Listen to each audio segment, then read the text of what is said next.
I'm quiet. Sorry, I failed on getting the Prosecco. There's no. I've judged you. We did, yeah. There were jugs, like they'd taken our jugs basically. So without those, I can't get it to you. I had some in my hands, and I walked all the way here, and then none left. So, I'm all right. Luckily, I had one of these left. So, but yeah, well, welcome everyone. Did you learn anything interesting about the person next to you? What did they say? Very quiet. Anyone want to share? Share, please tell. Oh. Well, not Prosecco, it's the case. How about on this other room? He's just become a father. Oh, congratulations! Has anyone got any advice? I think go home to your wife. Yeah. Was it like yesterday? Like this morning? Just become a father. 6 months ago. That's all right then, we'll let you off. Brilliant. Any other like revelations? And you've got loads of questions for these guys tonight? Oh, Is there beer? there's beer and Prosecco, but it's just not in this room. Do we need to stop, go and get it? I think it might make everyone a bit happier. Well, we can have a break if you like. not yet. But like when you give me the nod. I know people ask about the second. Give me the nod. Give me the nod. And we'll start. Okay. Right. I'll just quickly do a quick intro so we can get going and see where we are. So yeah, this is actually like a kind of the name of the event is actually like misleading because it's called Get Techo with Prosecco, which is really bad. I'm really sorry. No, I know. I don't know what's going on there. We've got a problem with that. But anyway, so thank you for coming, everyone. Yeah, sort of a brief intro to Red. Basically, Michelle and Kirsty you will have already seen. They've been helping you in here this evening. A bit of background to where it all started. It was over in Vancouver sort of 2 years ago that Colin and Mandy met. Colin was running a digital agency, Mandy running a recruitment company, and they were sort of, Colin was finding it hard to like recruit technical like skill set, and Mandy was finding it hard to place people. So they're both looking at different sides of the same problem, the digital skills gap, and so Red was born. They actually went to Vegas, Britney Spears concert, and the rest of it's history. So here we are. We opened in Toronto last year, and then obviously London now. So we've got lessons going on over there with the UX course in here in the daytime. So thank you everyone for coming. Yeah, so we've got like here tonight this lovely group of like hackers, hipsters, and hustlers. So I'm not sure who the hacker is, but I do have a little joke about. So if a tree falls in the woods and no one hears it, does a hipster buy its album?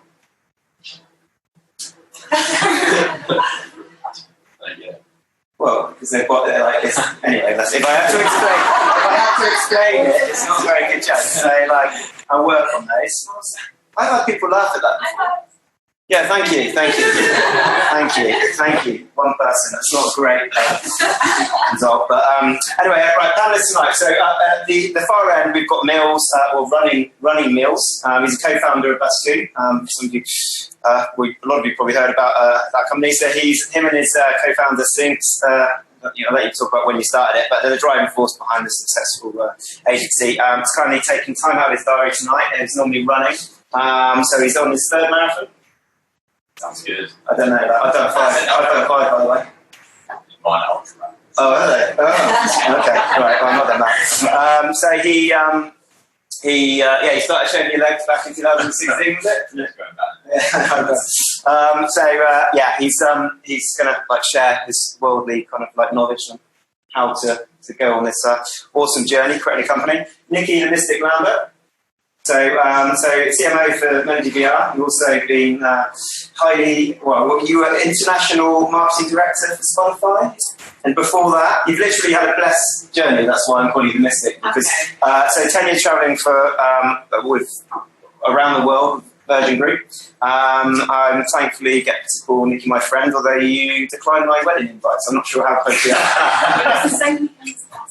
It's on the class every weekend, so we all know where her, yeah. And I worked in the music industry, so it's professional. Okay, it's on professional grounds. You had VIP again. Interesting fact, she was once sick in Richard Branson's private jet. Classy. You can ask questions about that later. So Tom the Titan from Brighton. Yes. There he is, Cotterell. So he's senior UX recruiter, runs largest junior UX Slack channel. So interesting fact, he used to be a fitness instructor and got kicked out of Australia. Is that right? Yeah. So that's kind of like how you're here. And then I ended up in London, ended up in recruitment, and now I'm here. Yeah, pinnacle of his career. Rhiannon, also like Rhiannon Mitchell twins mum. I will explain that in a second. So VR consultant and ex-European marketing director at HTC Live. Again, an Australian reject. Their loss, our game. So having headed up HTC Vive, she's now taking steps on a new journey and been creating some incredible content in the VR world for us. Interesting fact, which comes into the Mitchell twins. So she once had a date with hard man Ross Kemp. What? No, I went on a picnic with Ross Kemp. Oh, That's exactly what I messaged said. It wasn't me. I No. So he was already at the picnic, and I ran, and it was a proper picnic. And in Hyde Park, before we went to the open air theatre, and I didn't know who he was, so I just thought he was a big bald man with my friends who were my friends from Adelaide, the lawyers. Anyway, so we sit there for a while, and this guy's like, showing off quite a bit. And I was like, geez, that guy has a real problem. God, he's arrogant. And it was only when someone actually came up and was like, oh my God, you're Ross Kemp. I was like, oh shit, no, that's fake. Okay, so I was from Australia. He's not been in Australia. That is why. So I replaced picnic with date. So apologies for the attention to detail. And, I'll try not to do anything like that again for the rest of the evening. Throughout, if you've got questions and you want to jump in, then please do. It's kind of a fun fight is a fun night. So get involved and. Right, where do we start? I'd actually like to go into. So do you want to do 2 minutes just to describe what was it that drove you towards the world of digital and tech, starting Mills and other ends? Sure. It's never easy to do this thing. So, 14 years ago, me and my best mate, since I've known since 11, decided to start out on our own. About 3 years post after leaving graphic design degree course, and set up a company called UsTwo, which is based in the two of us. And over the years, we wanted to create a base that we were excited to work in. We've been lucky enough to work on a place prior, both of us together, which was tiny, only 3 people, but the guy that ran it was actually nutter, and it really taught me that you didn't have, you could love your job, you could love being with the people you're with, and it was less about work, it was more about a passion. So I kind of took what I learned from him, and we decided to do our own thing. So 14 years later now, it's quite a big business, 300 people on the client service side. We've got an investment side. We built a games company that made a game called Monument Valley, and then we've never heard of that, but it was very successful for us. It made many attempts before to make something good, but that thing really chimed home. So we just had a passion for making a meaningful impact in the world, and we felt that doing that through design and tech was the best way to do it. But subsequently, I've got really into running. I put so much into my company that I kind of almost went mad. And now I found another passion outside of it. So get into running, not tech, my advice. And we'll go now. That's the base. That was a nice answer. Nikki. So my journey, I guess, started at 16 when I decided to drop out of school after my GCSEs because I met a man 11 years older than me. So much to my parents' dismay, I decided that I was going to go and start working and just kind of figure it out like that. I loved school, I didn't know what I wanted to do, and I wanted to just try a load of stuff. And so I went and started working in a sort of customer service centre, back in the days of call centres, which was actually amazing because I got to work across things like sort of record label distributors, personal loans, mobile phones, national blood service, a whole bunch of different things. And I guess I didn't necessarily think about it so much at the time, but got the best view of any business, which is like its customers and actually interacting with them. And so from that, one of the businesses that we worked with was Virgin, when they had some financial services products back a while ago, and they were sort of trying to help people understand ISAs and financial services, and spent a bit of time working with them and sort of loved their ethos. They had a real kind of, let's do things that are right for the consumer, let's think about kind of demystifying stuff that's confusing. And I basically ended up going on and working for them full time, so ended up being 10 years actually. So Virgin Mobile at the beginning, and Virgin Media, and then for their kind of international arm all over the world. And it was really kind of one of those businesses which didn't care whether you had professional qualifications or not. It was really a kind of like, you've got a good idea, you sort of go, how do we think about this thing? And they go, oh, no one's done that yet, can you do it? You just like figure out what you think you should do. I always sort of used to describe it a bit like a kind of game of The Apprentice, but in real life, where in one of my stints there in my first week, they went, you know, you're going to India, we've done a big deal with Tata, which is a big mobile operator out there. They're going to launch a Virgin Mobile business, the first Virgin business in India. We need to figure out what the Virgin brand means and build a team out there. And I'm like, I've never been to India before, but I'm game. I'm 23 and I'll go and give it a try.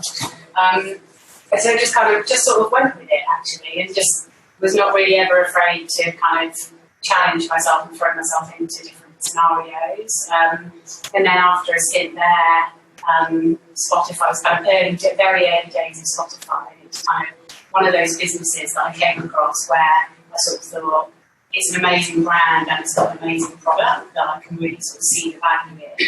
And I kind of sought out somebody there. I kind of knew somebody who knew somebody who knew somebody. I managed to get a meeting with who's their sort of global VP of communications.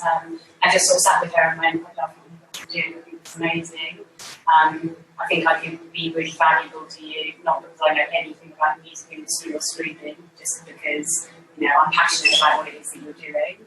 And about a year later, sort of pestered them again, and they went, and they sort of said, oh, actually, we're looking for someone to come and help us run marketing in Europe.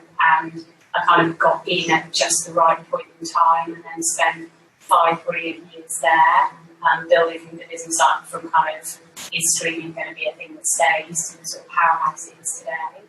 And then moved on from there, took a little bit of a break, had a bit of a think about what I was going to do next.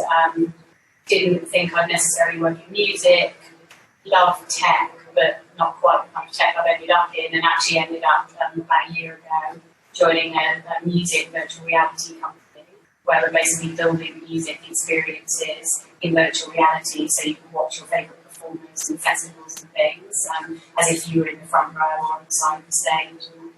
So a bit of an unconventional journey that wasn't sort of specifically about tech, but kind of ended up that way, but a bit more through, I guess, a lens of stuff that consumers care about, and then tech, which has just become such an increasingly important part. So follow your heart. Someone message, right? Thanks, Lydia. Rhiannon. So I finished school and then went and did a Bachelor of Commerce and a law degree. So I spent 6 years at uni, and then I was like, God, I need to go travelling. So I went travelling for 3 years and just backpacked to about 80 countries. And I got to London at the age of 26, and I was like, well, I've got a fair few degrees, but surely I can get a job. And actually, I kind of fell into social media, and I'm so glad I did. It has nothing to do with what I studied. And I think at the age when I grew up, it was really interesting because there was not really emailing at school, in high school, until like year 10. And then obviously suddenly computers were a thing, and everyone had mobile phones. But it meant that I arrived in London when social media was suddenly something. And a lot of people were like, yeah, social media is not here to stay.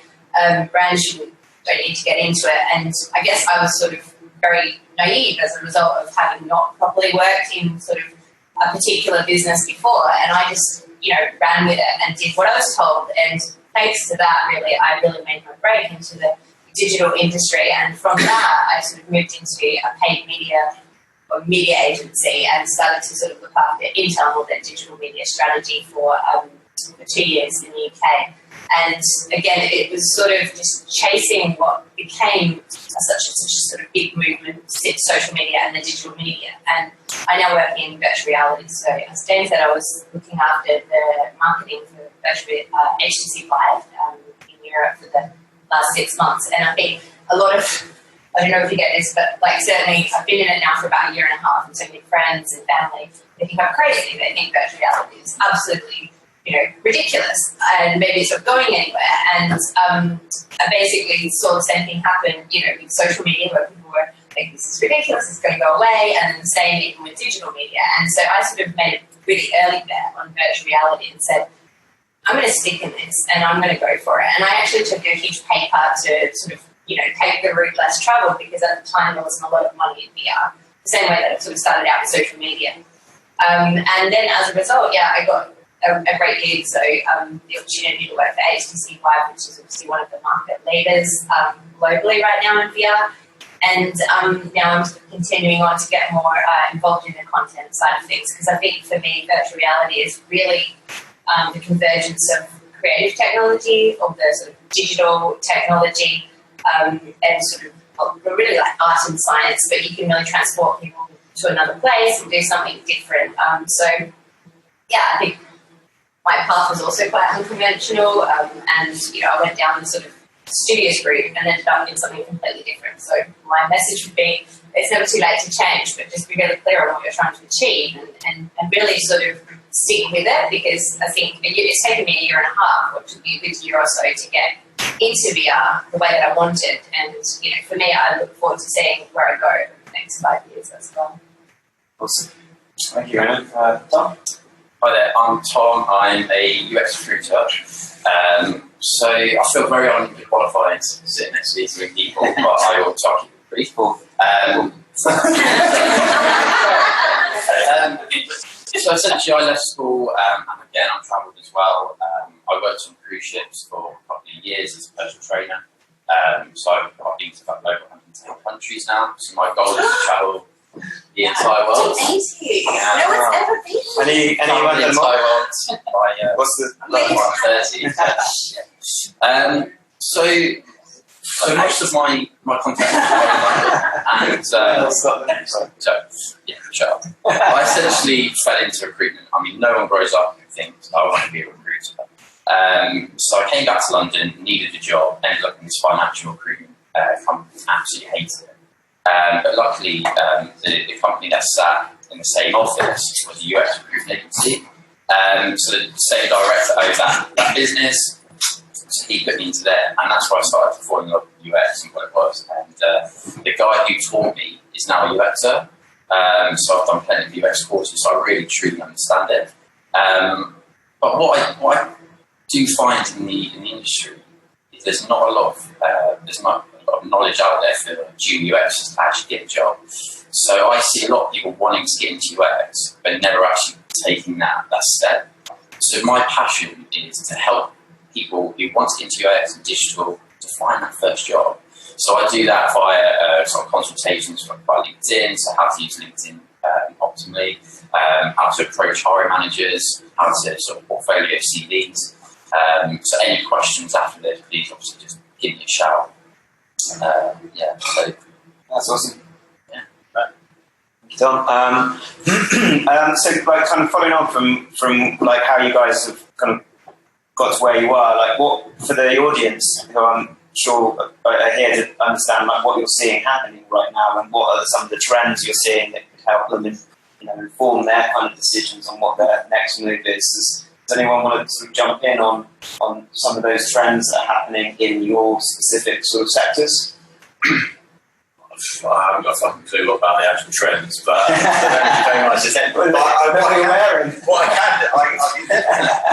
I can definitely. I'm not sure what I'm on about. I can definitely see now. It feels like the best time to be in sort of the design tech space. I feel if I look at where we used to lose people years back, people would leave, us which is a great place to work, I've always thought. But, you could get paid a lot more in big banks, and that's kind of really the only other option. But now, the last 5 years, you've got so many incredible startups that have actually gone on to actually come to great things. It feels like there's just so many opportunities.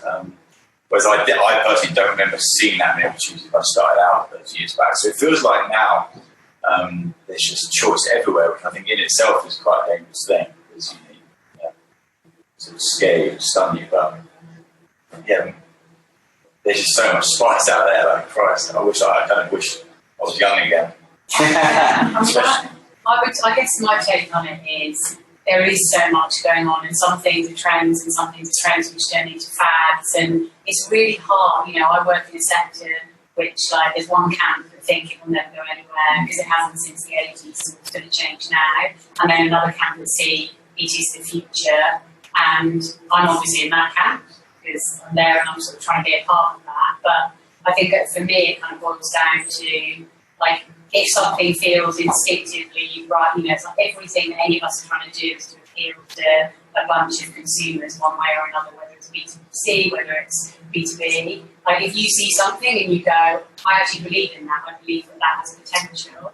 I ended up where I was, not because I thought about it loads, but because I went and saw the founders of this business and I was convinced by their story, I was convinced by the things they'd done, and I was convinced by the fact I put on a VR headset and I felt like I was on the stage with Who at Wembley in a way that even with the best sort of all-access pass I never could be. And then I kind of thought, actually, the application of this makes a ton of sense. And as a marketeer, I could sell this to people. I could actually sell this much more easily than I sort of tried to sell Spotify.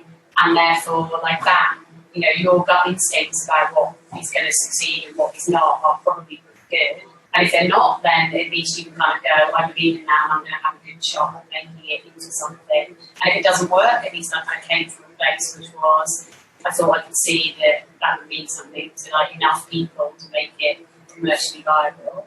So I think the trend stuff is definitely worth keeping an eye out for, but you've got a sort of big sort of layer of reality check over the top of it, which is if you go, just can't imagine how it's ever going to come to life, your gut is probably quite right. I do think it's worth knowing though that there is equally as much, there's lots of people going after lots of jobs as well. And I think great jobs that companies like James' Red are doing now. There's a range, and Tom's talking about now, there's a range of ways to get into the industry now. I think it seems like much more opportunities to get into the industry right now. So I think you've got to assume that there's the game is raised somewhat, and kind of you would hope there's a base of skill that everyone's got. So I think you really need to think hard about the things you're adding beyond just that I can do my job. A company like UsTwo, we've never been interested by the sort of the CV in terms of, or certainly I was never, in terms of what qualifications they've got. It was definitely not much about the person. You've got to believe that in the interview stage they've got there because they're good enough, but you're looking for something beyond that, like a passion. It shows that you're really hungry. So I think don't just think that it's easy to get a job. You've got to really show that you want a job. I was going to say, when I sort of started out in digital, there was no such thing as a UX designer. So it kind of frustrated me when suddenly UX, not frustrated, only because it's not on my CV, right? And people are like, oh, you haven't been a UX designer. Yeah, because when I did it, it was like, work with this developer to create this thing that this client wants, and I was all of it, And so I think it's really interesting, and that's what at the moment I'm involved with Red to kind of forward the understanding of virtual reality experience design and user experience design, because it's a whole new game, and there's a lot of things that you can bring across from traditional, which I call traditional now, UX, UI. But then the idea of storytelling in a 360-degree environment, and the fact that you can transfer empathy, use immersion, have agency, and really sort of leverage that presence suddenly makes the design of VR experiences very different. So what I'm really passionate about within VR is that, but what I'm going to say is, if VR may not be your thing. So if you're really into digital media, I would say look at the trends that are predicted for next year. And if one of those things appeals to you, for example, Internet of Things is still quite a popular trend, and it's evolving in lots of different ways. So is artificial intelligence. So across the different applications, whether you're in social media, whether you're in UX, and therefore you think VR UX might be interesting, or whether you're sort of in a different area altogether, just see what like the analysts predict are the trends around those areas, and really try and read up a lot about what people are saying, and try and sort of have your own stance on that, and actually share information that interests you, because at the end of the day, you're going to want to connect with people who are like-minded, and hopefully people who are like-minded are following you as well. So if you're really interested in that area, try and establish, you know, your credibility, and just really have a goal in sight as to what you want to do and how you want to sort of work in that area, and introduce that into what you're doing day to day. And then I think quickly the owners of an agency would say that that's really what shines through in an interview, because you're there and you're saying, I've got this passion, and so that's why I'm here. Actually, sure, I've got a great CV and I can do these things, but I'm here because I saw this and I went for it. And that's kind of what I did with VR. And then I got to sit there at agency wide and go, this is brilliant. Also, sort of do the diligence on the company you want to work for as well. Yes. I mean, the fact there's an influx, there's so many opportunities. It's easier to start a business now, I think, than ever before. And I think there's a lot of fucking douchebags out there running businesses right now. And I think you don't want to work. I hope I'm not one of them, but you don't want to work. You don't want to work for someone who doesn't really believe in sort of building a proper company. I think there's a lot of jokes out there. So I do think it's worth. Things like Glassdoor are really interesting if you look at that. I still struggle with the concept of anonymous feedback in many ways, but I think that by and large the industry believe that is giving you a genuine feel of that company. And if you look on some of those Glassdoors, you read a lot behind the scenes of some of these companies that look on paper to be brilliant. So, I think you've got to. Life's too short to think about as a job that you're going to do just to get paid. Like, you've got to really be passionate about it. I think don't waste. You're in this if you're interested in this industry, it's a great industry. There's so many opportunities. Be passionate about a thing and make sure that you're working ultimately for people that you believe are on a mission. Like, The culture is everything. I think it's really key, because you could be really passionate and always have the best intentions, but if you don't fit with the ethos of that company, then no one's going to go anywhere. So I think it's as much, obviously everyone tells you you're interviewing a company and they're interviewing you, but there will be moments where the culture's wrong, so the job might be right, but the people are different. Like, back to the banking sort of example, some people want to work in banking, and that is exactly who they are, and they enjoy working with the people that are in that environment. And other people think that is like, for me, I couldn't work into a bank every day. I couldn't wear a suit. It would drive me mental. Exactly. So I think you've got to work out who you are as well and who you fit with, because you're always going to be unhappy if you try and work with people that don't suit you, and they won't enjoy your company either. I would say before you start the job interview process, come up with like a hierarchy of requirements. So like 1 to 5, what's your most important? So it could be culture, team, could be sort of who's going to be your mentor. And then every interview you do afterwards, just go tick, tick, tick, cross, tick, and then you think that could actually be a good company to work for. Also, don't necessarily focus on the name of the company who's going to be your first UX role. For example, you could work for Google, you could be working on a really small microsite. You could work for a smaller agency and do end-to-end work. So I think it's really important to not get sort of caught up in the name, but that could be in the future. That's a good point. When I first started, I was given it's years back now, so it doesn't really matter, but there was like an option to go to like a big agency that was well respected. I guess I would have learned a lot by learning from the best, or there was a chance to go to this tiny little pipsqueak agency, which was a joke. It was a total joke. But I went there I could go with my best mate. And so I got a chance to learn everything. I had to do learn and do everything there. And the guy was fucking joke, you can do anything. I was watching that. There's very, very different. The scrappy startup vibe is very different to the people. And if you go and work at a massive corporate, most people are probably there. You can hide a lot easier. I'm not saying you should, but they're different. You're going to get.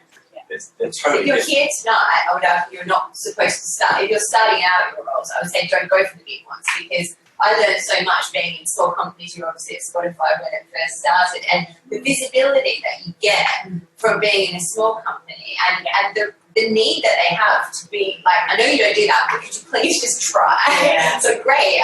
If you're energetic, you get that opportunity. Whereas if you go for a big established company, they want you to do exactly that thing. They don't want you to go outside, and you get the benefit because you do see how things work, or you sort of get introductions to other people. But I would say if you really keen to like get your hands dirty and learn a lot. Go for something smaller to start with. And then just, there is a definite distinction in us. So we started off so multiple things there. One thing I noticed over the 13 years is pretty much every 2 or 3 years there seems to be some sort of big change in the industry. We started as a design company, then we started adding UXs, then we started adding developers, then we started referring to ourselves as product designers. And it sort of never changes, it continuously changes. And one of our biggest values is the thing we have to keep hammering home to everyone is that if you work with us, you have to be willing to change. We're in an industry that you're not going to be in the same job in a few years' time because we just can't foresee how much it changes. Companies got the main points going to make, but then what we do, so but as we got bigger and bigger, we started, ironically, a company very different to yours called Dice, which is all about using technology again. We want actually to live music gigs, but what we noticed in building these new, investing in startups and starting our own startups within the umbrella of UsTwo, there's a very different mindset for someone who wants to work in the agency to someone who works in a startup. If you think of an agency, whether it's a marketing or it's definitely not what I'm in, you kind of have to be willing to continuously work on different types of projects that, every few months maybe you're just changing. Whereas in a startup, you might be on the same type of product for years and years, unless it massively shifts. So I think to see a startup very different to an agency, they're not the same. Even if you're a UX designer in Dice, we do a very different job to a UX designer in us to the agency. So just be aware of that as well. Cool. Can I just ask one thing, Tom? Do you notice that, because it's something I see as an owner of a business, that are you seeing people that are going into UX coming back to you quick enough to get a new job? Or 100%. The average lifespan of first UX is about 9 months. Really? Yeah. Wow. Yeah. Because companies promise, you've got this UX role, and they end up being glorified wireframe.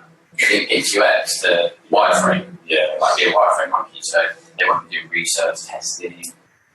So it's tricky because UX is kind of this big thing. Companies still don't truly understand what it is. Yeah. So they'll just go into a project and they'll start from the design phase. They haven't done any research to back up their assumptions, their design assumptions. Good. So yeah. I'm sorry, we've just done about 7 people have come to 10 years and we give them 10 grand in 10 months or 10 weeks, I'm not fucking 10 months. 10 weeks off, and then chance to go and sort of refresh themselves. But when we set that up years now, we genuinely thought we wanted people to stay for 10 years. I believe a lot in the longevity of the culture, the journey together. But actually, what we noticed is for some people in that 10-year ride, that was fine, they were able to change, but actually became a bit of a negative in some ways. Well, not least because it has some money, but because some people, I don't think people should stay in a job for 10 years anymore. I think this is no point. There's just not one other interviews. Don't stay for 10 years. Not rush anyway. Would you say there's a big freelance culture in the design space? I think it's got bigger, but I'm not so involved in the agency side. It actually got too complicated for me. But I think freelancing is definitely a bigger part of that. Working from home remotely is a big thing. There's so many shifts now in the industry. That's interesting. You could have a show of hands. Who here is looking at kind of who is around getting a career in digital? So is there a show of hands of people who are looking to change careers at the moment or looking to understand what their next step might be? Can you do a show of hands for that? So yeah, cool. All good. Yeah. People looking at anyone looking to get into startups? Anyone looking to get into that sort of thing? Yeah. Couple. Client side. Yeah. Yeah. Okay. Agency. Okay. Cool. So a bit of a real mix in the room.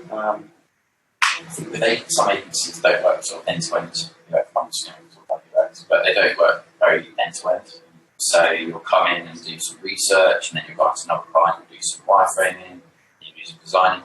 So I think you've got to take into account where you want to be in, say, 5 years' time. If you want to be a really senior sort of freelancer, then getting multiple industry exposure is really good.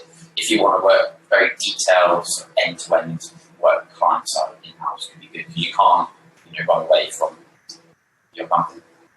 I would say as well, depending if you're starting out, but there is a benefit working in agencies because you see a lot of different things and you have a lot of different clients with a lot of different needs. And, if you're a creative agency, you could be doing anything from TV ad, right, to, a digital build. Usually people tend to go sort of agency and then client side. It seems like the wall that you jump and then suddenly just like live out the rest of your day. And I must say, the HTC Vive was unfortunately based in Slough. One of the reasons I didn't want to stay. No offense to anyone that lives in Slough. We have a show of hands. It's a dangerous one to say, but I must say I moved to London. Anyway, so what I noticed immediately, because I was in OD and I was at MediaCom, we had drinks trolleys and parties and God, everyone wore exactly what you're wearing. And I get to Slough, and I'm just like, it was like the office, it really was. And I'm in this like back-end corporate office. It's like the legacy of what HTC, this company, didn't do as well. And I was like, wow, I really am in client side. Like, I wouldn't say hell because I liked the job, but the difference it was, and we had actually we had 3 interns there, and it was actually quite a young company. But I had to really bite my tongue a few times to try and think like, you should go out of here and get into the agency. You basically need to get drunk, you need to have fun, you need to do all those things. Because I actually appreciated, the more quiet side of it. But that's what you'll see if you go client side. It tends to be more sort of depending on where the place is.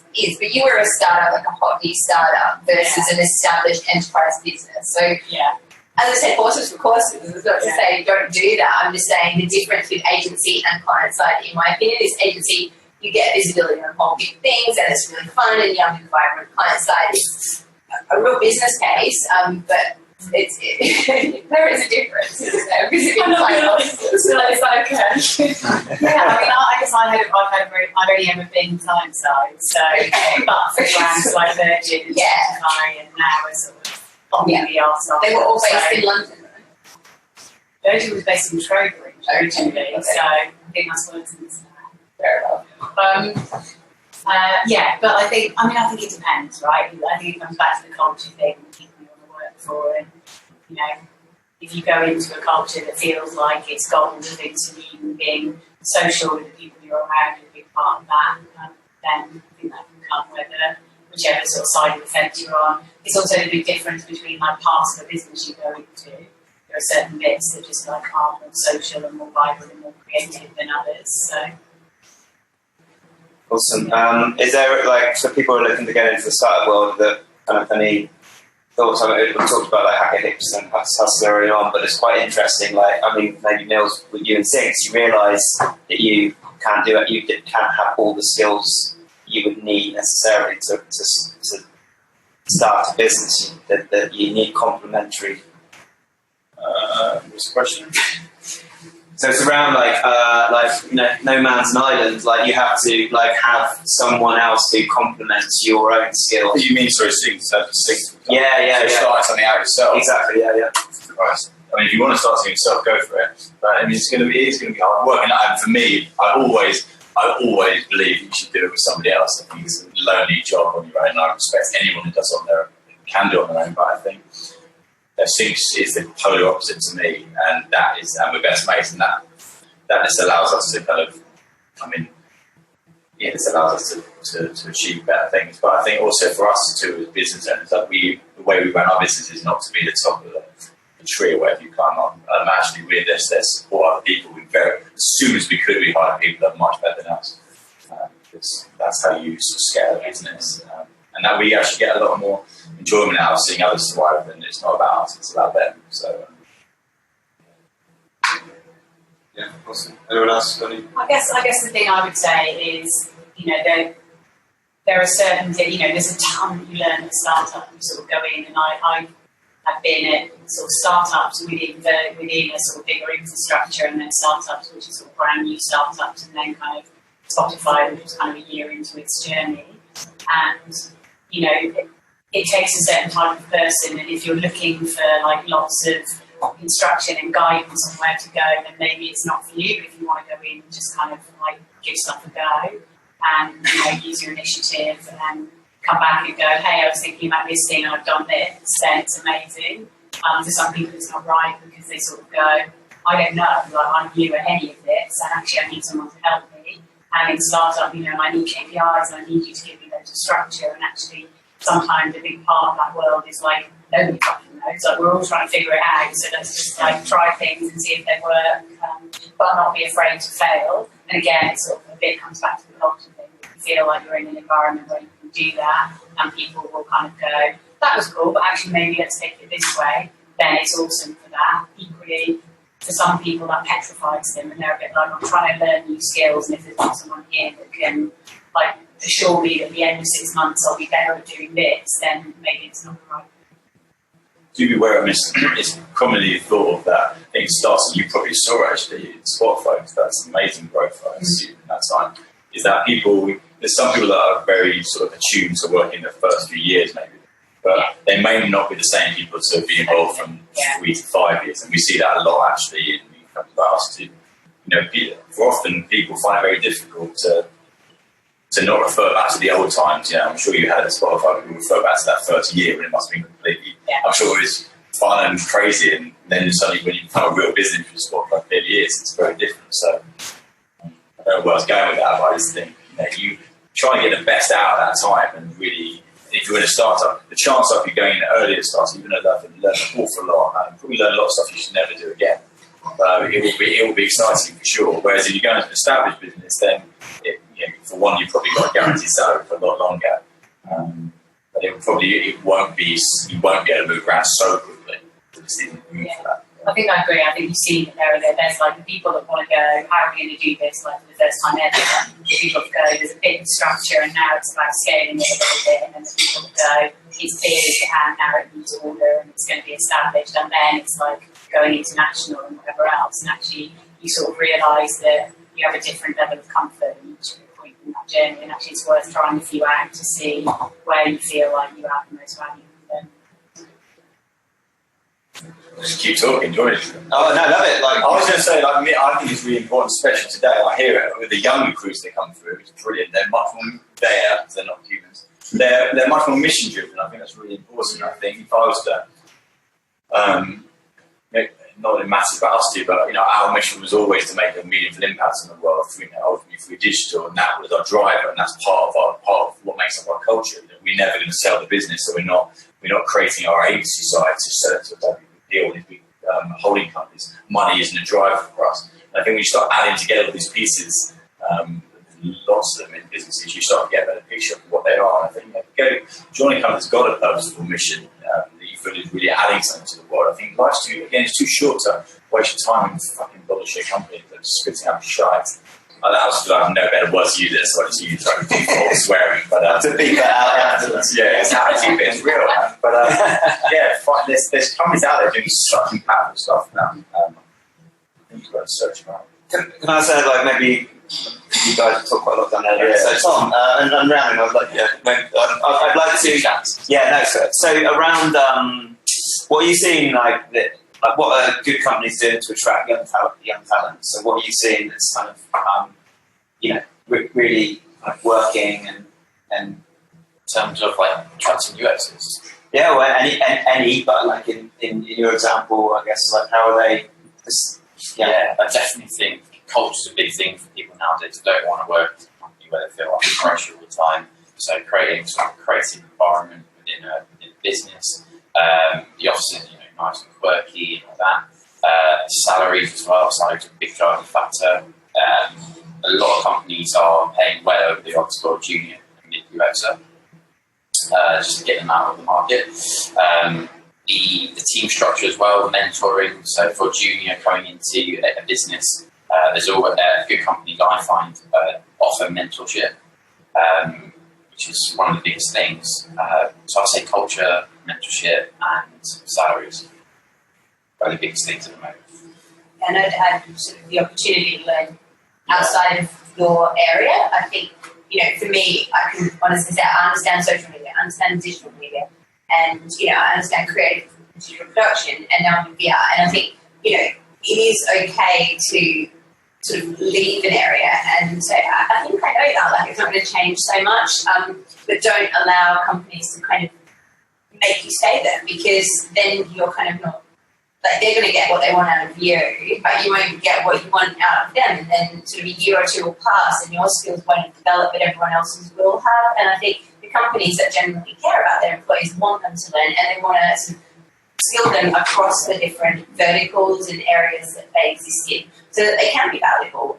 But just push for it if you're not getting it as well, because there should be no reason why the company doesn't want to invest in you, unless you're sort of suggesting some wonderful trip around the world or something. Good companies as well define like your career progression in the interview process. So before you accept a job, you should know exactly where you'll be in 3 years if you're for that business.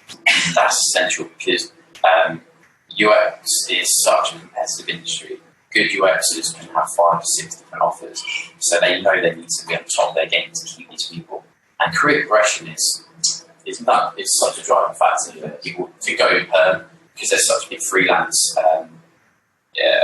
culture as well. So yeah, I just think that my feeling is that's in more established companies, and I say that because we use a survey tool called Culture Count that kind of allows us to get it's like a basic survey system that goes out every half a year to everyone to gauge like a genuine, anonymous have feedback from people to understand what they're actually feeling. And from a business owner and the leaders, they can engage with the heart. I think it's always good to have real data to go alongside that. And about a couple of years back, this word career progression pretty much came up from everyone, and no one really actually saw that where they didn't really understand where their career was going a couple of last two.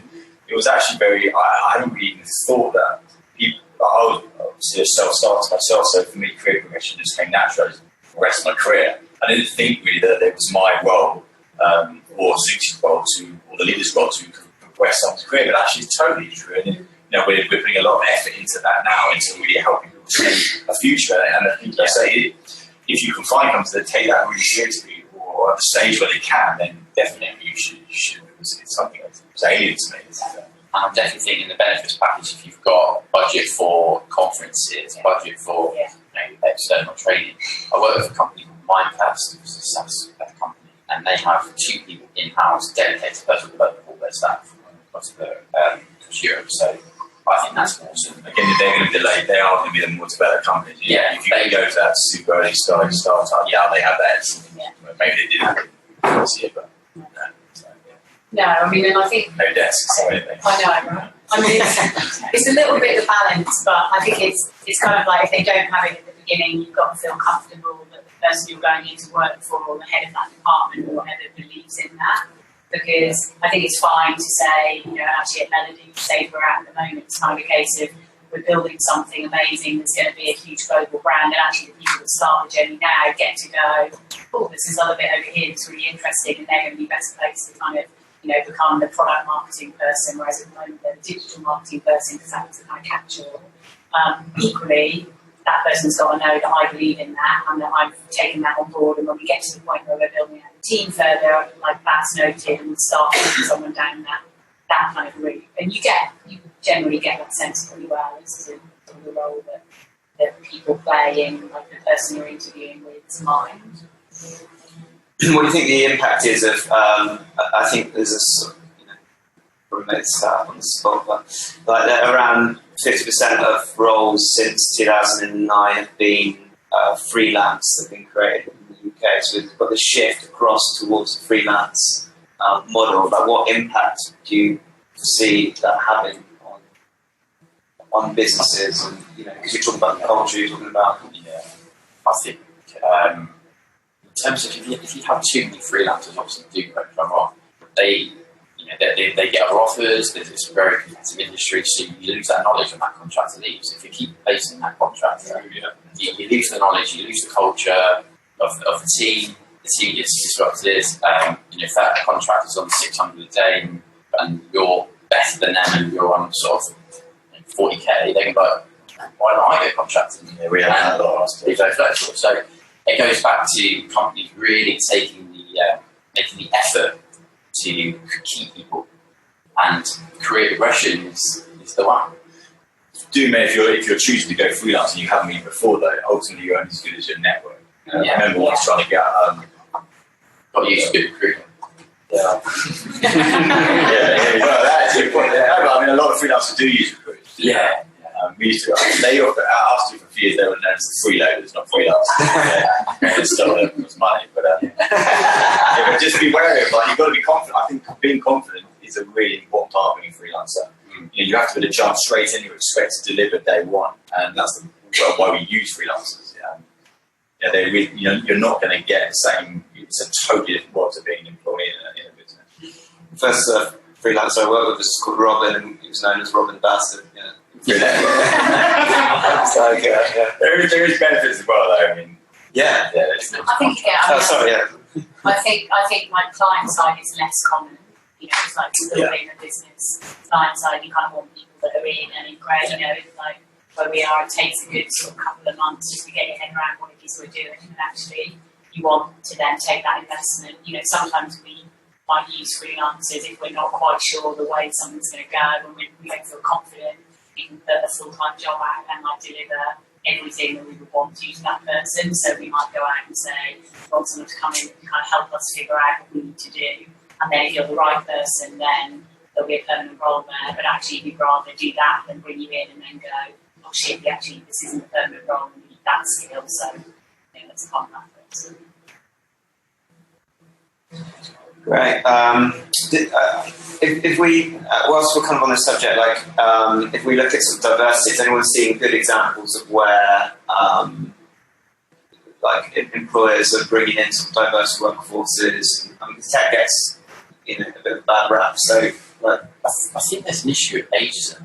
Secondly, there was some data that got released. Things like Facebook have an average age of 35 or something, which I think is crazy because there's some great, older people who can add so much value to the business. But that's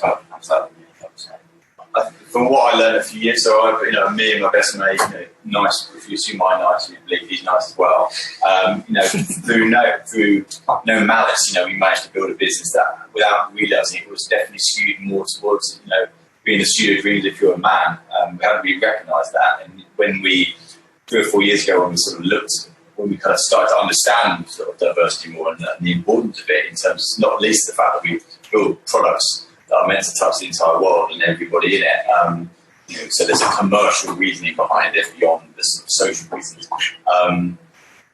We had to have a hard look. I had to have a hard look at myself and understand why we built a company that didn't set out to be like that. So we've been very proactive the last few years to make an effort to change that. And I've told the entire business that we'll have everything nailed across all the spectrums. We headhunted a chairwoman to be into a board role, that we could make her clear, we're going to only go for women here.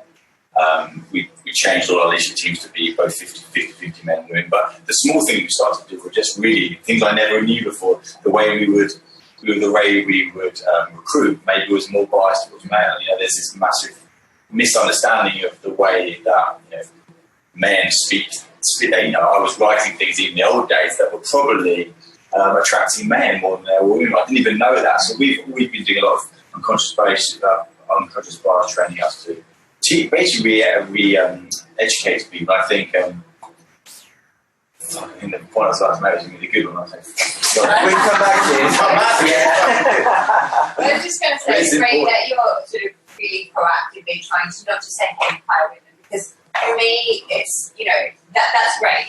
We now understand that, minorities, women should be hired and can play a role. But I found the challenging thing is actually in the boardroom, because I'm already in the role, but there's not that acceptance once I'm there. So it kind of has to really filter through the business. And it sounds like you didn't just say, hey, to your partner, let's do this. You actually made a real effort. We've got a very transparent, open company, and everyone, and it's an important issue for everyone. And it's important for me. I don't think it's a good.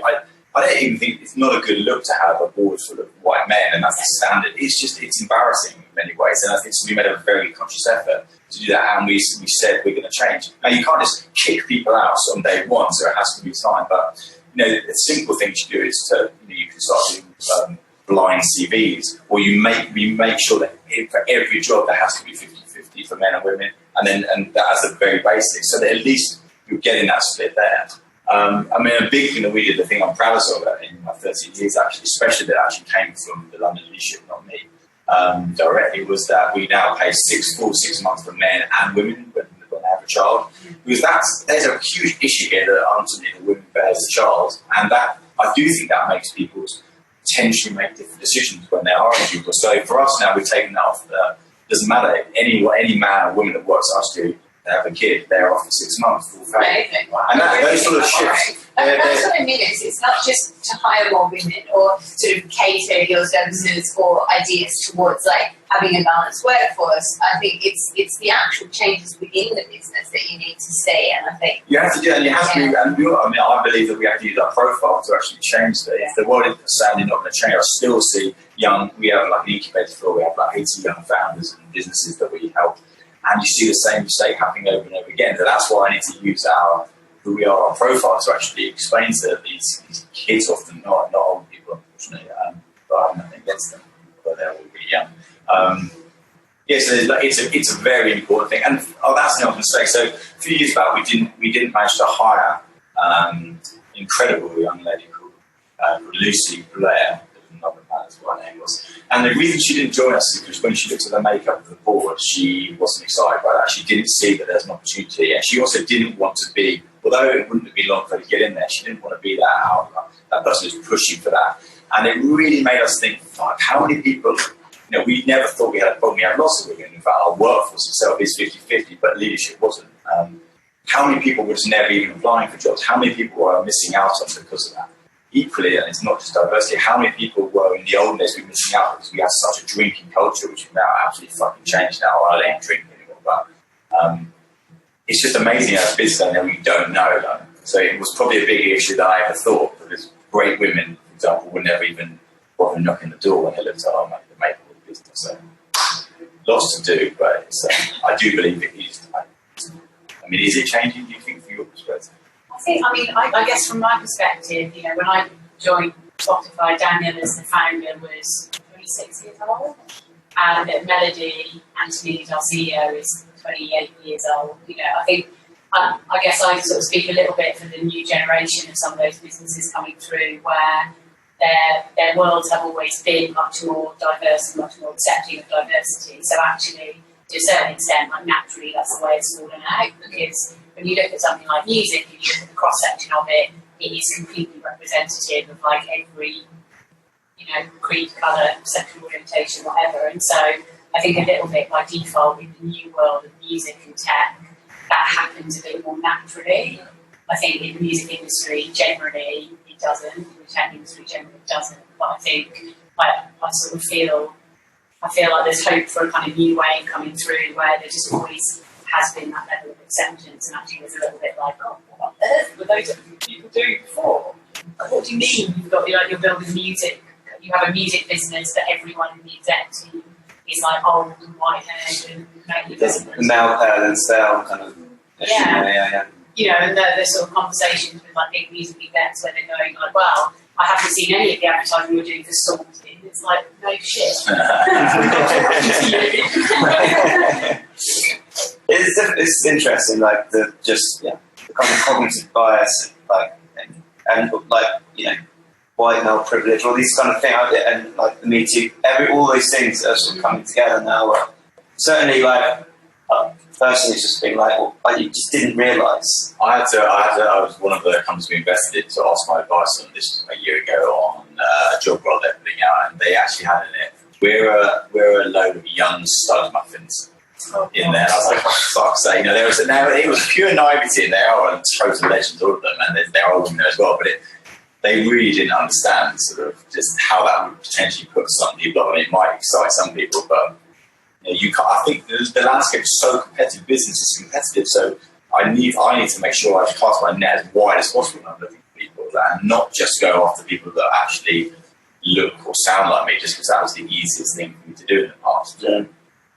So I think a lot of that stuff these days is just about calling those things out when they happen. I think generally in life and in work, we all have a bit of an obligation to kind of pull people up when blokes at work totally not meaning to sort of do something that just is a bit of the sort of sexist behaviour. It's the more that stuff just gets called up, then the more maybe should do. There should be exactly that. There needs to be lots. So we have a lot of these sorts of discussions at work. Because I think it's still a time to be educated about this stuff. Yeah. Like harmless banter. You think that in the past, I remember there used to be like sort of lists that go around who was the fittest.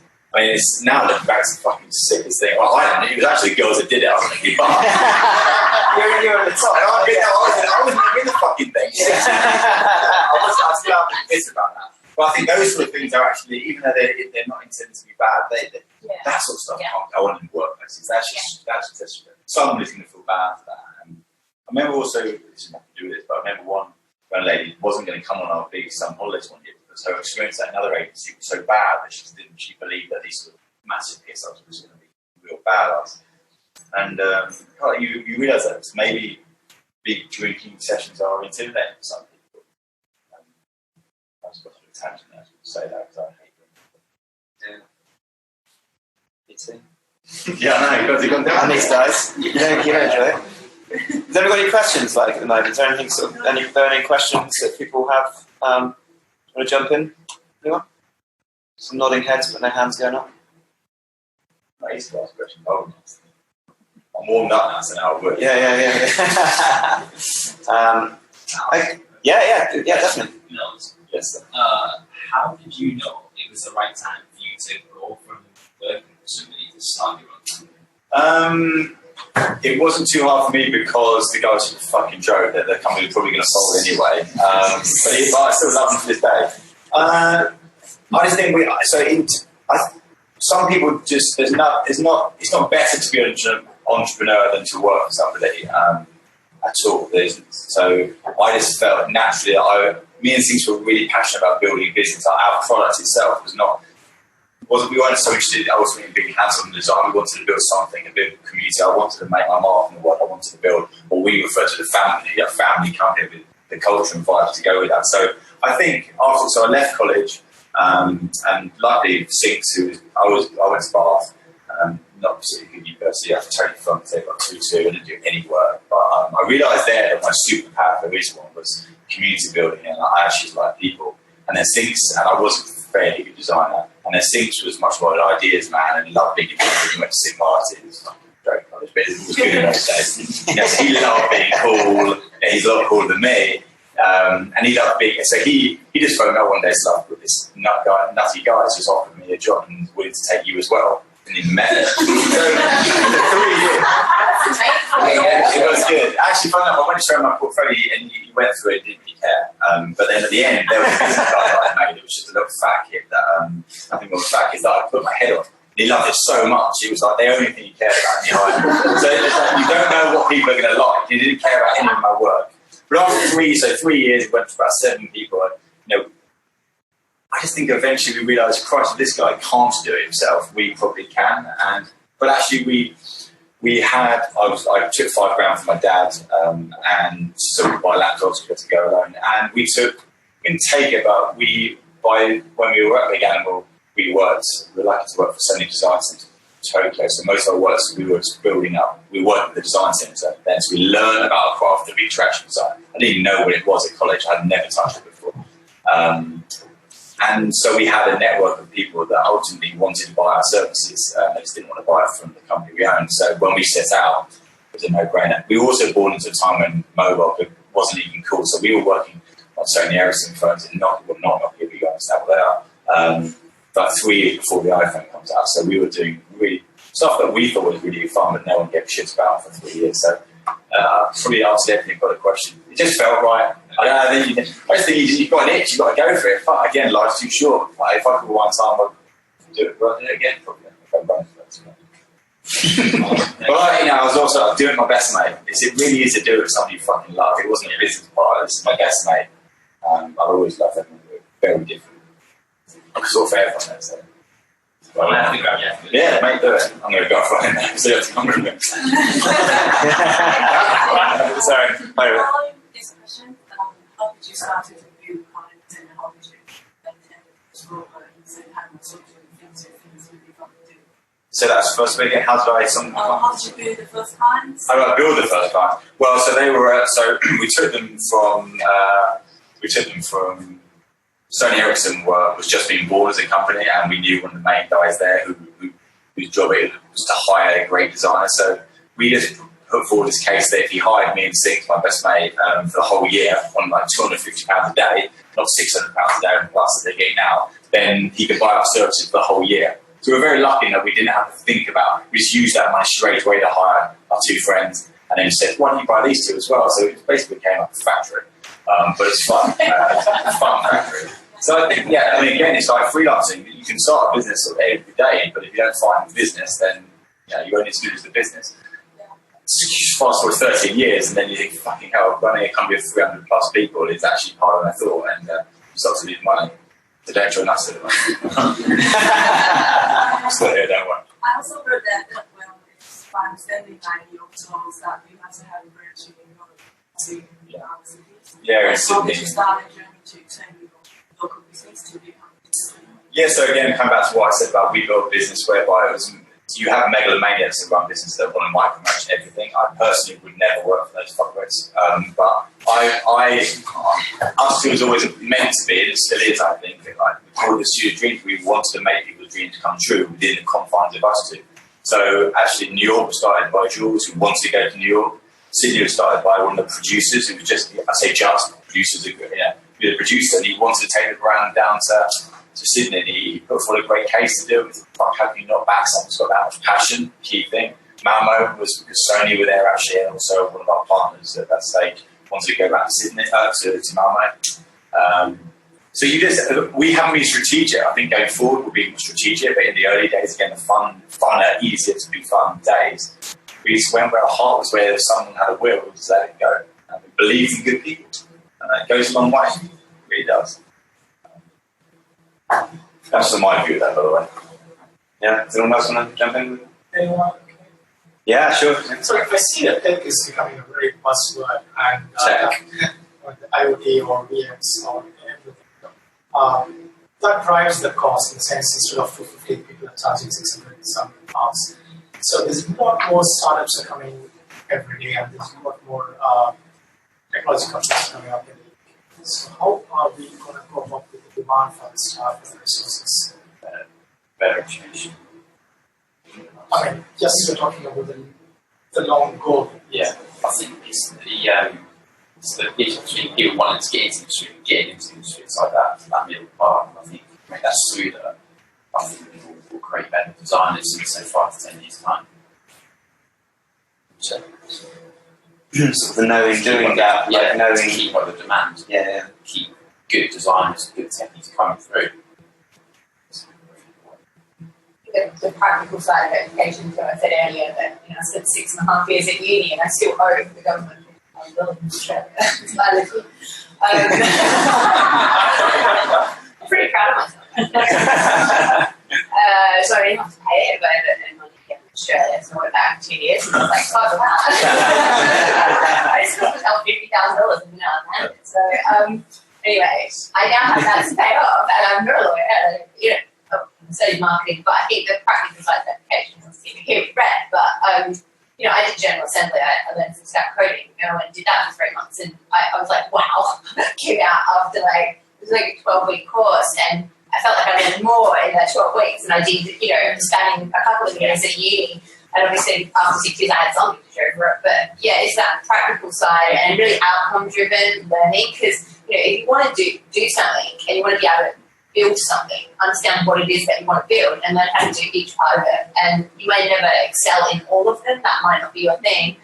But you'll learn the part that you like the most, and then you can really focus in on that. But make sure that you're always trying to really understand why you're learning something in the first place. Yeah, and I guess I'd add to that. So one of the things that we are doing at Melody, because we're at the sort of very forefront of technology when it comes to the music space, is we work very closely with a company called Backstage, or an educational place called the Backstage Academy, who basically run a whole bunch of courses around like music production, stage building, and all that kind of thing.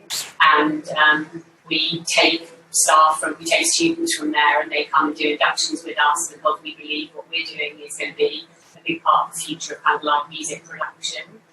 So we get people that are keen and eager to learn, but and they get they get to go to huge music venues all over the world and be part of the production setup and go and put VR cameras on stage and sort of get a view of the world they would never get. But also for us, it's amazing because we believe it's the future. And so we're sort of learning from these guys and sort of haven't been taught there's another way to do this stuff. So I think the education side of it is huge and going to be really tough for sort of government institutions to keep up with, because it sort of takes however many years to get a syllabus approved and signed off, and the tech world is just like moving at such a crazy pace that things like Red and things that you can do that will go and help your learning. It's like, who knows what the jobs of the next 5 and 10 years will be. There's so many shifts from this really mattering today, and then the world changing and it moving on. So I think sort of keeping your eye on the ball with that and finding people who are experts in this stuff today and learning from them and kind of keeping on top of that is really important. I mean, Brexit certainly fucking helps. I mean, I don't really understand what the fuck is going on there, but it's just, if I look at us, the makeup of London, so it's like, I think it's like, we said about 24 different nationalities, and for me that's very important. Again, diversity is that as well. And so seemingly soon won't necessarily be able to pull from Europe in the same way we did, so which is a fucking joke. So that's what I know about it, but I don't know.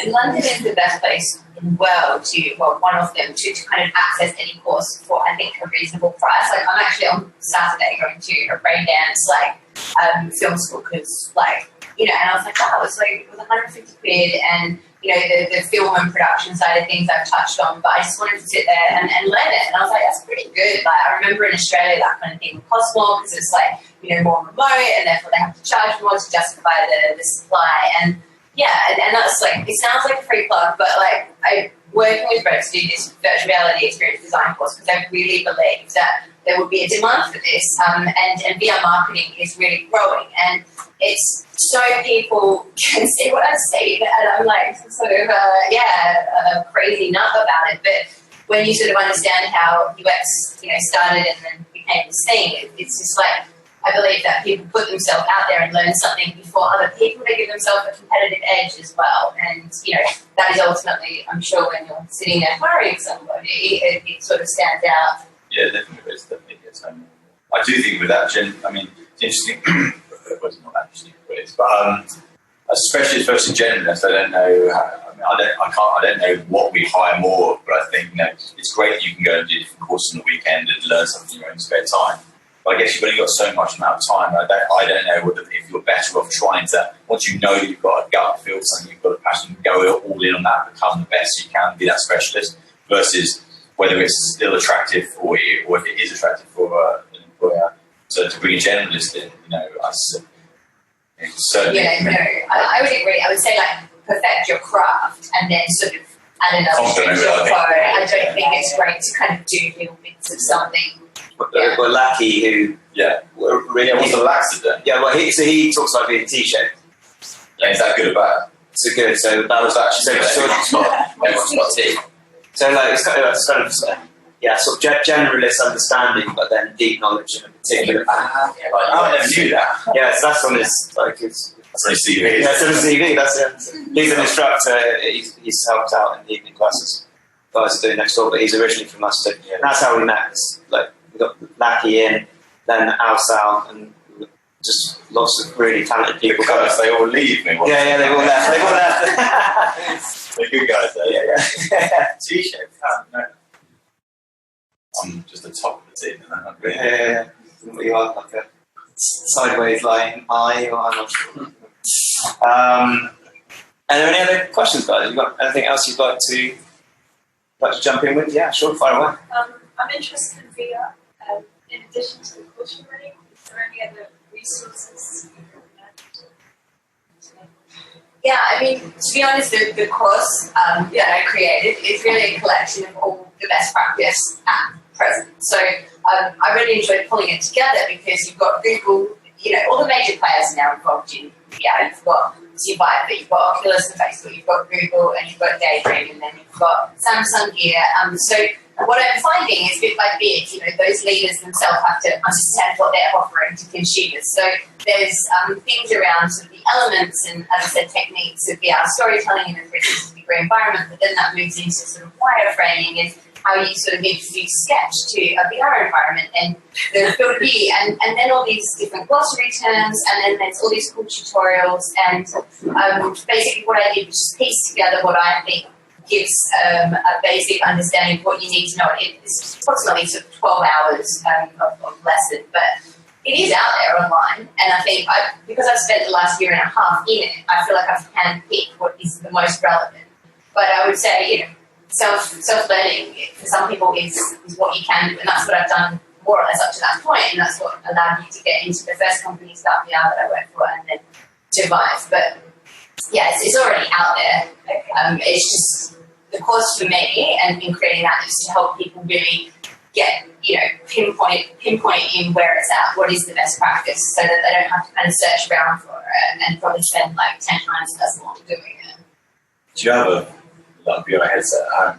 No, not yet. So that's, for me, that's the thing to do. I mean, you're at beauty, like there's these guys and the girls, they're at the forefront. There's not many companies still knowing whether they should dip their toes in it, and hence there's a real opportunity to be first to know about it. If I was to get one and play around with it, and just use it, see what you fucking hate, see what you like. Like there's a lot of companies doing really badly right now. I can tell you that. And I think what part of it do you like? Is it the storytelling part? Is it the interface part that you like? How? So just play around as much as you can. Be excited. And come back to running. Like I got into running 4 months ago, and I've learned so much since. I just realised just because I started, took my first foot down, and started running. Naturally, 4 months later, I've gone everywhere with it in terms of my mind. So just get that headset. You get them super cheap. You don't even need. Now you can get them down Primark or whatever. They just push you out. But it's good that it comes like that, pushing this out. It's free. I would totally agree with that, because it's also, at the moment, the stage VR is at, the people that are doing, there's like a ton of stuff out there that is just a bit Wild Westy. But then the people that are starting to sort of take it seriously, like the Guardian are doing some stuff in the space at the moment. So you could almost look at the brands that are doing interesting stuff there, and then figure out why they've done that, to sort of start to unpick why it matters and how it fits in with kind of broader culture and stuff. If you get a Samsung Gear VR, you can get Land's End, and that's again we make. That's been pretty much consistently the biggest seller on the Gear VR. That's like £1,000 a month. So the market definitely isn't there yet. But it's coming. I do believe I believe massively it's got a huge future, but I still think it's quite a few years off being commercially viable for those companies. But now the time to get in, for sure. Proof here, I think we're actually prepared to do it. Get your stocking full of To Nick's point earlier, the speed that tech moves, we've actually had to swap out 50% of our web dev program in the last 2 years. So. I think that must be hard for you because I can't keep up now. There's so many. I think it's a bit overwhelming if I was a designer starting now. Where to start? Yeah, we tend to look at trend data for job roles and look at what they're asking for, and then try to see how we create content to mirror that. And it's different in London, obviously, to Toronto, to Vancouver. So I do think now that it's really important that the beauty of social is that you kind of theoretically reach out to anybody I talk to. Yeah. And I think if there's a company you like the look of, maybe go to one of the designers there or the job that you want and just ask if they can give you any advice. And mostly people are very open to giving advice and want to give back and find out how they got into the industry. Everyone's got a different story. There is no cardboard cut out way. Everyone's different. Speaking of being inquisitive, people, I see that after a lot of people are always giving back, trying to how they want the next generation. And future tech is like an exciting thing to talk about, right? So people working in that space want to talk about it. So I think, I totally agree. I think you kind of just got to find people and ask them and sort of get a question. Yeah, especially when it's locally themselves. Yeah, it's I actually have Google alerts every day, for virtual reality, and it was really interesting because it used to be not a lot come through. Once nothing came through, it was Christmas Day. I was like, wow, no virtual reality news roll. It's over. Yeah, and obviously bit by bit, it's gotten bigger and bigger. But it's whatever is your subject matter of interest, it's little things like that where an email in the morning just kind of alerts you to probably like the most recent information that if you are looking for a job or you're taking that into your job. It's just a handy thing to have rather than just look at the news, which is fairly generic anyway. The power of social is still blows my mind. I just can't believe how it is a revolution. I mean, I still to this day, there's a company I like. One of the first things I do is try to follow the founder or one of the designers or the company to kind of get a feel of it. And it still blows my mind. By and large, you can reach out to anyone and they probably will get back to you. It's kind of like, well, it does work anyway. It's kind of crazy. That access wasn't there when I started the business. Like, there's no way to actually. You can tweet it. You definitely could.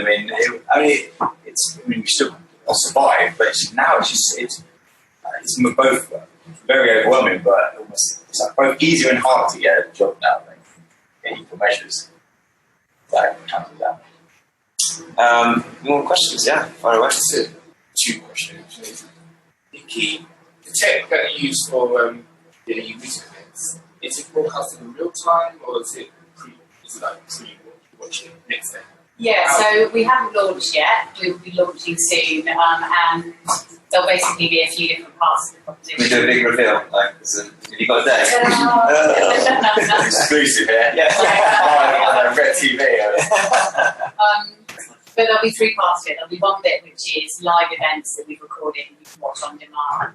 And the proposition is that you can kind of move yourself around. So in a virtual world, you can put yourself on the drummer cam and watch the Who as if you're sort of sitting at the drum kit and things. So there'll be a big library of that. There'll also be live virtual ticketing. So you buy a virtual ticket to a live event for sort of a small amount of the general admission price and watch it as if you were there. That's live. Yeah, and that's live. And then the third bit to it, which is an interactive element, which will take a bit longer to come, just because at the moment the technology is out there. You know, the interactive stuff is the kind of Oculus Rift and Room Height and stuff. But we've actually got a tour going around America at the moment with a big YouTube star called Potten. And we've basically created a virtual meet and greet with her. So groups of friends get to have bought a VIP upgrade to a ticket and they get to go into this world where they have an entire sort of interactive experience, multiplayer sort of experience. So it'll be kind of something for everyone.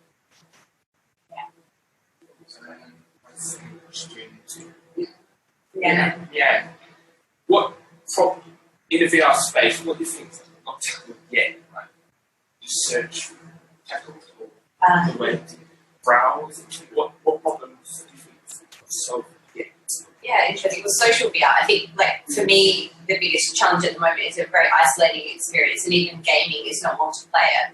Most of them, it's only just sort of started to come out. So for me, I'm pretty sure, I'm not a gamer, but I'm pretty sure like gaming really sort of became big when you could suddenly play other people online, and there was a reason to kind of get into it with somebody else. And so I think social VR is one of them, but then sort of seeing the advertising world adopt it. So the same way that I watched social media, and I was part of social media before you could buy a Facebook ad or a Twitter ad. Like we did everything organically and built audiences from 0 to 4 million, and suddenly you pay for it. So I think VR advertising is going to become a whole new medium, and the same rules will apply. You've got banners, the same way that there's sort of in-app advertising and in-game advertising. So, you know, there's so many different areas of VR that haven't really fully been discovered, and that's where I think the industry growth is going to come from. Because I completely agree. We're a couple of years away from sort of pure mainstream adoption, but each little part is kind of a small fire right now that is like building, and then you've got like the very, very established enterprise kind of conversations. And a lot of people enjoy enterprise. I personally like it because it's got a real value, whereas consumer marketing is all flash and pan, like, and disappears. So some of the more enjoyable things I've ever done are on the B2B front, and I just think it depends. Like if you want to go out there and have a look, you'll see that all of these things are kind of happening. But I think social VR and certainly advertising in VR is going to hit big time. Media agencies love that money. You're curious at the moment. I think in lots of ways it's just about the sort of mainstream application of it. Because if you're not a gamer today, I'm not sure what, you might play around with VR and find a few like individual experiences that are fun, but not necessarily something that would make you spend a few hundred quid on a bit of kit to come back to. I think, what we're doing at Melody, we kind of believe that has the potential to be one of those things that really is a kind of tipping point. Because music is so mainstream, we work with 570 international artists already, got the world's biggest back catalogue of VR content, and actually putting that out into the world and sort of saying to people, do you want to be on stage with, anyone from like Gorillaz, that amazing festival in Vegas, or the Who at Wembley, suddenly makes people go, okay, I get that there's a thing I might want to do in VR like more than once. It's not just a kind of gimmick. But then with that comes sort of all the challenges, and particularly around events, and like how do you help someone navigate through a load of content when it's like here, this is really hard, and it's like very different to the way you do it with VR.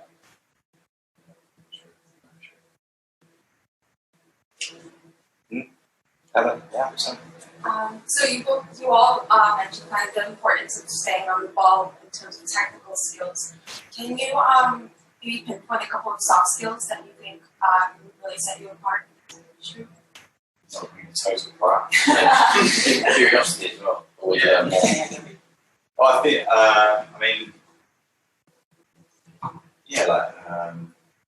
not being arsehole is a really key one. That we've already had that attitude. I think it's more important now than ever. It sounds like a joke, but for me, I'm speaking for us. Teamwork is very valued in our company. We go out of our way to only make sure we hire people who understand things and we work in a team. There's no room for ego in our company. We don't have hierarchies that sort of have someone standing at the top. So ability, willingness to work in a team. I think.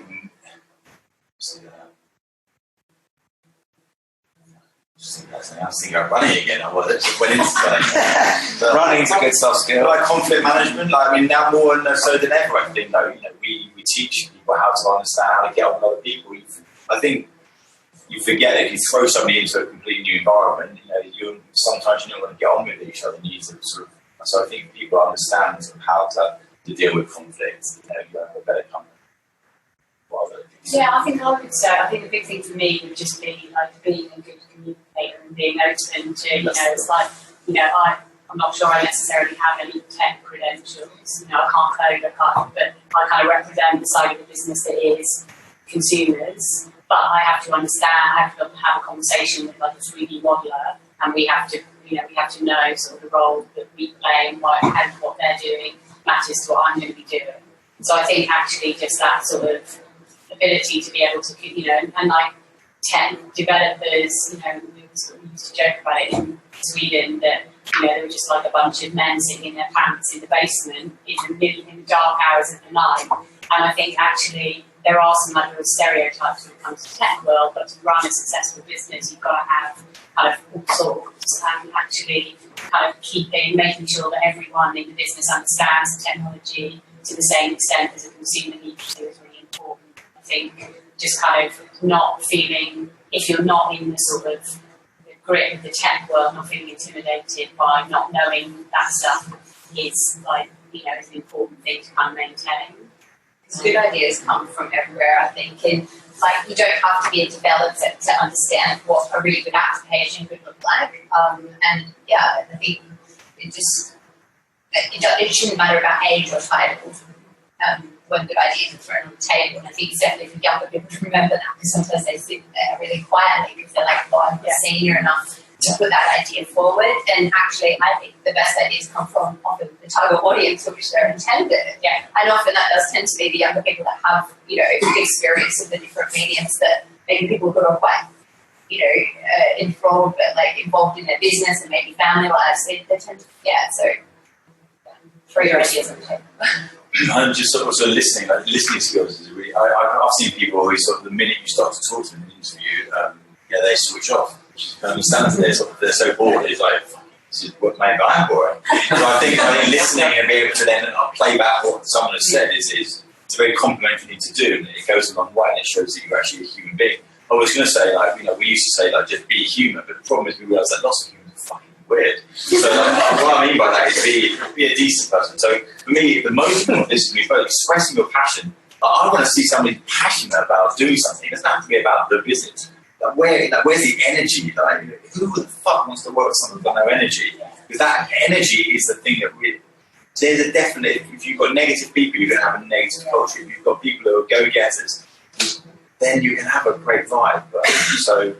Don't bitch behind people's backs. Yeah, that's just no. Give feedback. So feedback. I mean, this is a big thing that people still suffer with, like not being able to give feedback. It's crazy. Like, well, so yeah, being able to give feedback is really important. And certainly when you're that comes down to conflict management as well, like and knowing how to do it and learn how to give feedback in a way that actually is going to move somebody not to this and that. So. It's hard to, right? Because I used to always think, feedback, and actually it's the best moments that I've ever sort of learned something about myself is where it's that constructive criticism. But it's hard. Like, yeah. I need to give my partner things. I've got like 9 things I need to tell him. I still haven't got to for 3 years. But Neil, I'm going to say the same. Yeah, he's probably watching.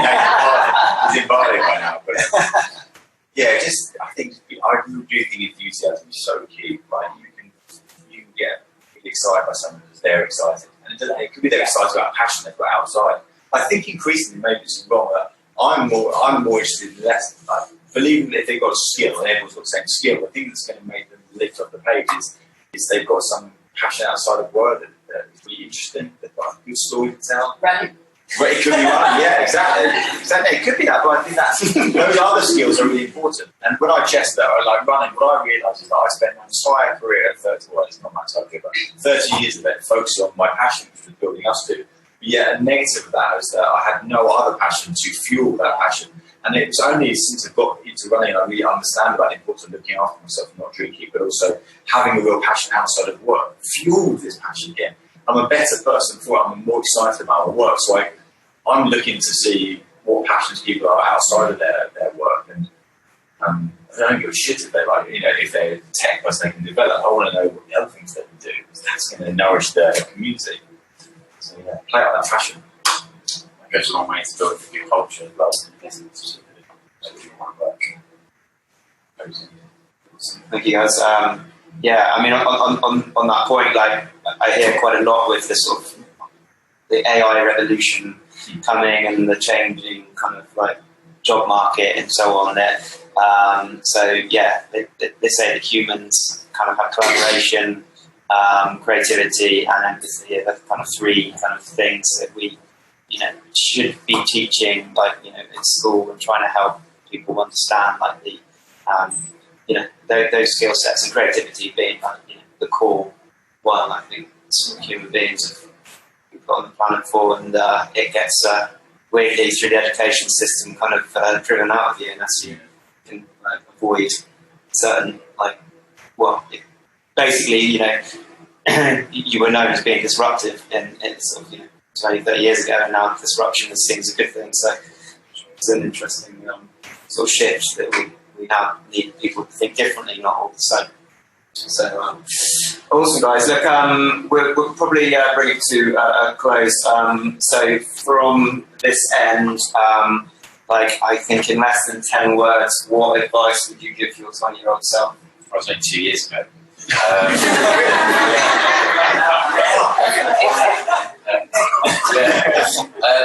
I would say sort of follow your heart, follow your gut, and you can make it happen. Be proactive if you're looking for a job. Think of other avenues, how to get into what you want to do, and it can happen. Awesome. Thanks, Tom.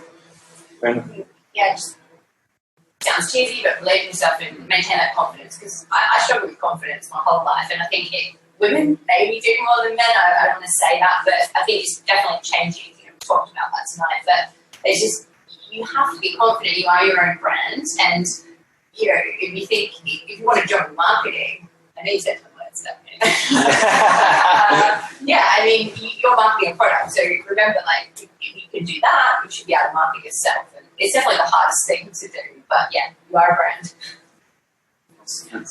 I would say find people and things that inspire you, and surround yourself with them. Whether it's you go to a conference, you see someone speaking, and you go, actually, that really resonates with me. Open yourself up to that stuff, and go track those people down, and kind of keep them as a bit of sort of reference here. Yeah, I would echo exactly that. I saw. Find that person that really inspires you, and then try and want to go and maybe work for them, do anything you can to work for that person, and spend couple of years or a year, just learning everything you can of that person. I think there's a lot to be said for doing that, and work for free if you can. If you learn something amazing, you accelerate. Yeah. And I can't add this in 10 words now, but I was self-starter. I believed I could do everything myself. Obviously I could do it. I did do it, but if I think of how much I'm accelerating now from the new learning, from actually taking cues from people who've done it before, it's infinitely better, faster, it's more fulfilling, I think. So it's inspiring to be inspired by people. That's awesome. Thanks, guys. So look, 3 kind of key points: be inquisitive, buy a VR headset, and get into running. I think are the key messages out this evening. So, guys, it's been always awesome to have you here, and thank you for being engaged and getting involved in the questioning and stuff. It's so good, and massive round of applause to the panelists.